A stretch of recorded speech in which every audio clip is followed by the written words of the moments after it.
नमस्कार दर्शक बंधु आपणकर भाग्य खोलिबार एक सरल उपाय आज मुझे कहि आपणकर जदि सुख समृद्धि आप जापर ना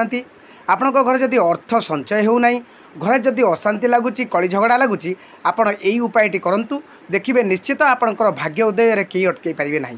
तेबे उपायटी कौन ना उपायटी हूँ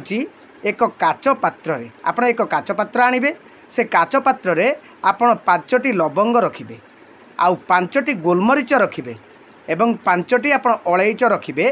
जोटा कहते आम गुजराती एवं ता सहित आपण 2 टुकड़ा डालचिन रखिए। ये 4टी जिनस को से काच पात्र रखिकी आपण घर हो आपणकर बेडरूम रो